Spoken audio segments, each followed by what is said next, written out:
No one tells you this about giving your whole life to others, that one day you might look around and realize you no longer exist in their world.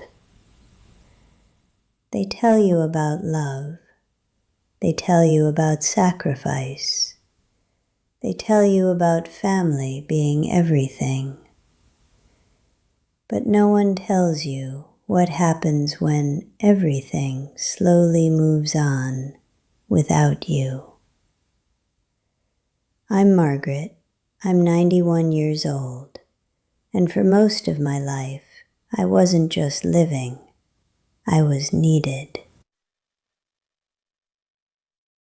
I woke up every morning with purpose, not the kind of purpose you write down in a journal, not the kind people talk about in books. Mine was simple. Breakfast didn't just appear on the table, I made it.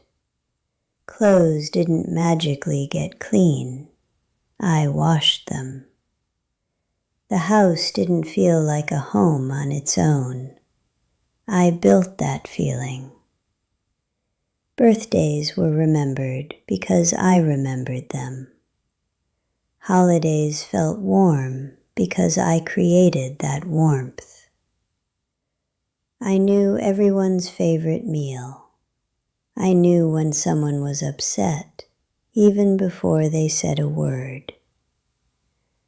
I wasn't rich.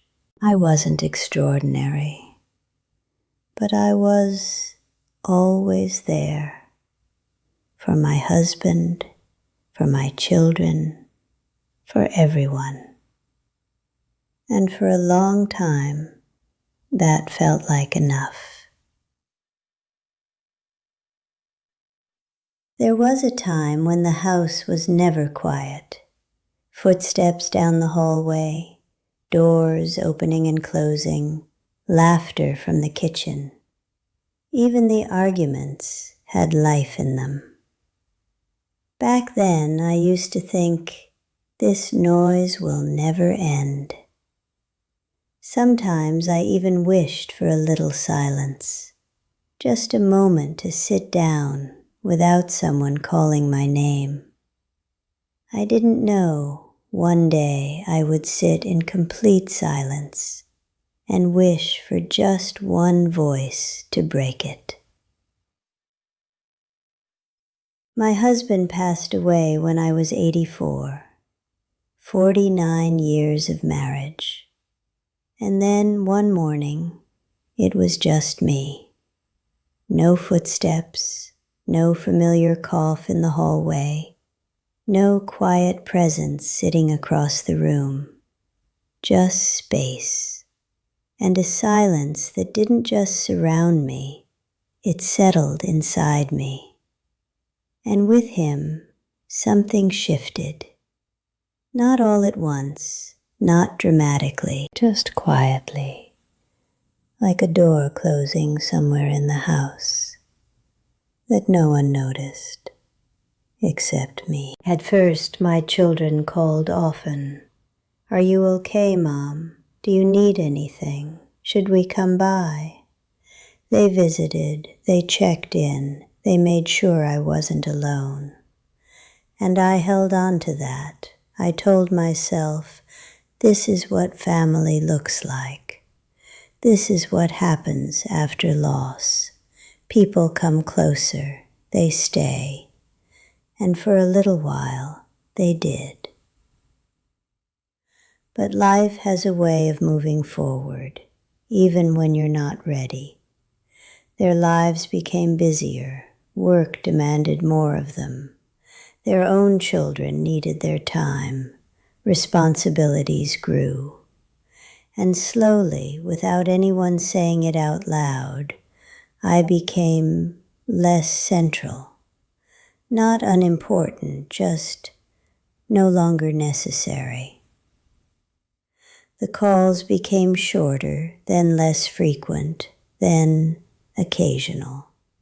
Sometimes weeks passed, then months, and every time the phone stayed silent, I told myself the same thing. They're just busy. I repeated it so often, it started to sound like truth, even when it felt like something else. There is a kind of loneliness that people don't talk about. It's not the kind where you have no one. It's the kind where you have people, but they no longer reach for you. Where your name still exists in their life, but not in their daily thoughts. Where you're remembered, but not included. I remember one afternoon more clearly than the others. I had made tea. Out of habit, I took out 2 cups. I set them on the table. I even adjusted the chair across from me, as if someone would walk in at any moment. And then I stopped, because there was no one coming. There hadn't been for a long time. That was the moment something inside me broke. Not loudly, not dramatically, just quietly, like something fragile, finally giving up. I realized something that day, something I had avoided for months, maybe even years.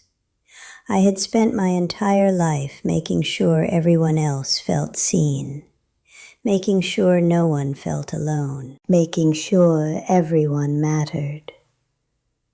But somewhere along the way, I had become invisible.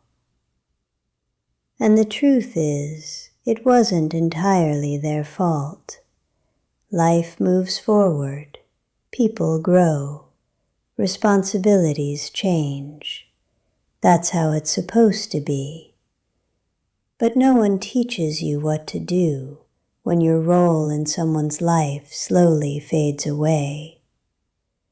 No one prepares you for the moment when you are no longer needed.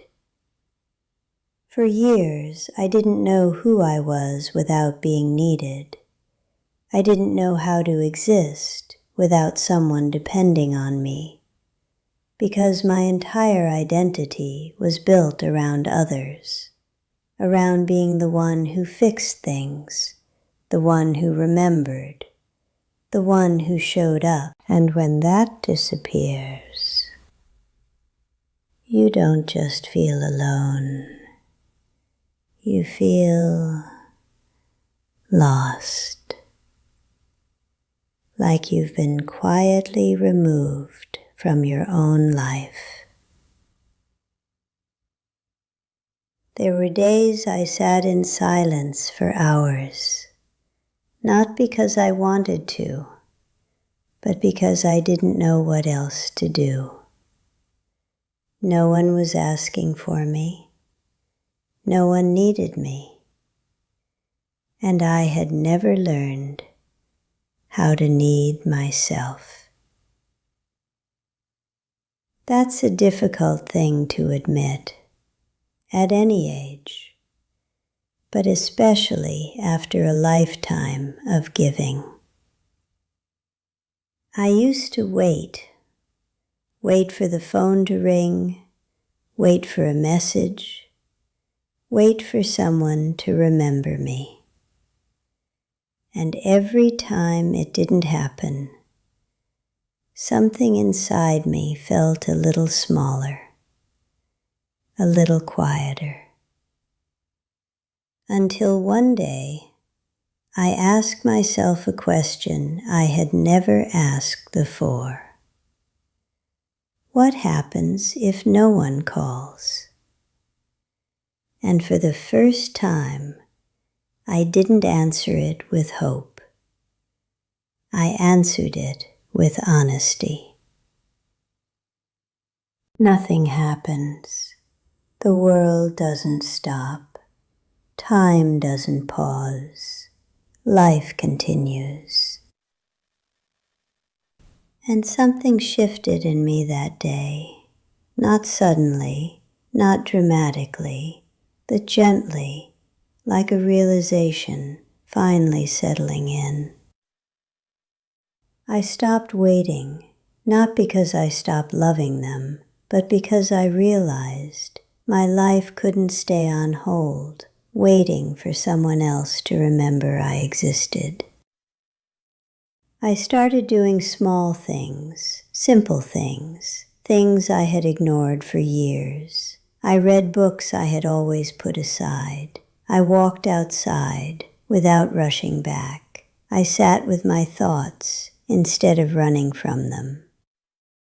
At first it felt strange, uncomfortable, even empty, like I was learning how to live all over again. But then something unexpected happened.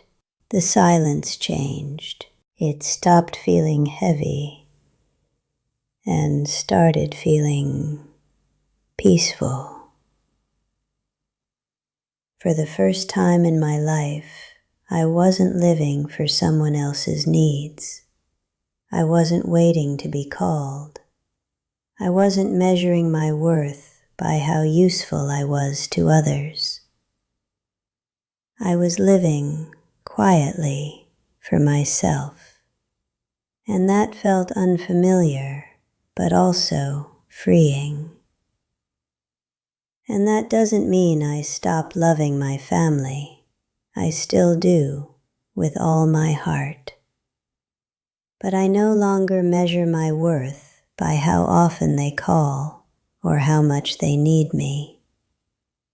Because the truth is, being needed is not the same as being valued, and being alone is not the same as being forgotten.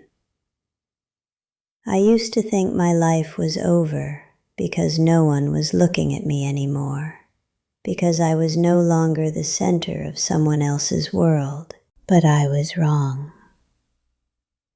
My life didn't end, it just became mine. And maybe that's something we don't talk about enough, that there comes a time when you are no longer needed the way you once were.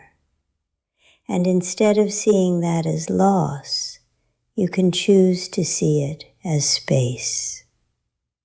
Space to rediscover yourself, space to exist without expectations, space to live without constantly giving pieces of yourself away.